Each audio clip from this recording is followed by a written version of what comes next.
And joining me now is retired Army Lieutenant Colonel and former National Security Council Director of European Affairs, Alexander Vindman. He's now a senior advisor to Vote Vets and author of the upcoming book, The Folly of Realism: How the West Deceived Itself About Russia and Betrayed Ukraine. That comes out next week. Perfect timing. Colonel, I want to start by playing a warning President Zelensky made on Meet the Press that Putin might invade a NATO state. Watch that. It can happen in summer, maybe in the beginning, maybe in the end of summer. I do not know when he prepares it, but it will happen. And at that moment, knowing that he did not succeed in occupying us, we do not know where he will go. There are risks that this can be Poland and Lithuania, because we believe that Putin will wage war against NATO. Zelensky is navigating several audiences here, appealing to Europe, flattering the U.S. president at points in that interview, speaking in English. How is he doing, and will it work? I think he has an enormous task in front of him. He's talking to folks that are potentially unpersuadable, whether that's Trump or Putin. The most say he has is with European allies that are in fact allies and partners and want to see Ukraine come out on top, Russia taking a loss, so like this they don't continue to engage in military aggression. Over the course of this next week, we will have really a replay of historical patterns, things I talk about in my book. Each administration, even though this is a return of the Trump administration, has to relearn the same lessons, that Russia is a bad faith actor. Russia is only going to act in response to strength, and resolve will not really give ground with regards to appeasement.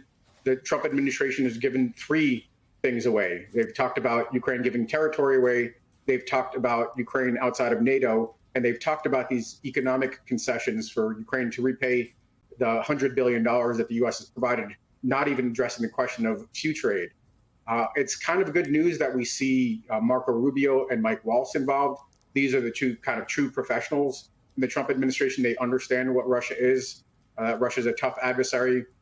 And starting at the top is another format. It doesn't always have to start at the bottom. But having these two principles and then Trump come in to see if he could quickly achieve a peace talk, that's not going to happen. But he'll learn that lesson, and then we'll see the table reset. Then we might see additional support for Ukraine, heavier sanctions on Russia, because Russia will play with us, but they're not going to give up on their fundamental desire to subdue Ukraine, to bring Ukraine back into the fold. That just has to play out over the course of the next months before the U.S. learns the lessons it needs to and maybe makes the right decisions going forward. Yeah, that's clearly one of the key pieces here. But I think broadly, there's an understanding that President Trump wants to be seen as the winner. So how can Ukraine use that to its advantage? That's essential. I think you hear Republicans talking to Trump in that manner. You could clearly see the telltale signs of Marco Rubio and Mike Waltz talking to him in that manner. He wants to be the ultimate winner. He doesn't want Putin to be the winner and the U.S. to be look weak and Trump look like the appeaser. So talking to him in that language is important.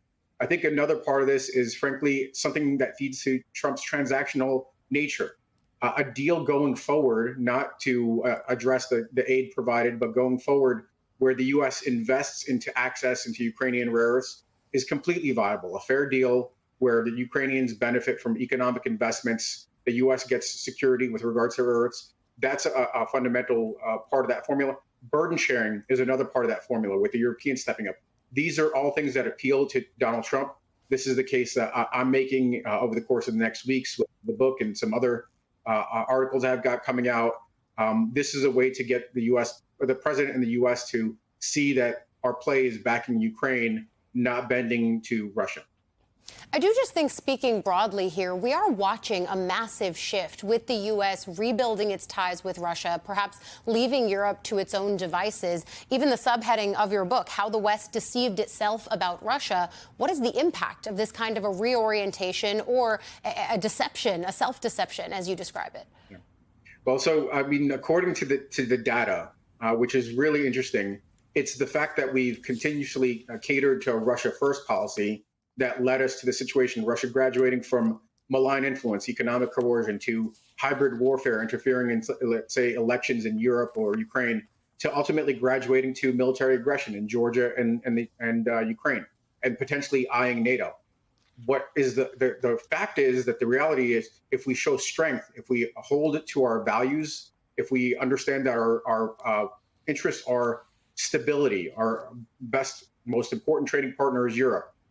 Democracies are good partners, and we invest there as opposed to wishful thinking about Russia. That is how we forestall this kind of aggression.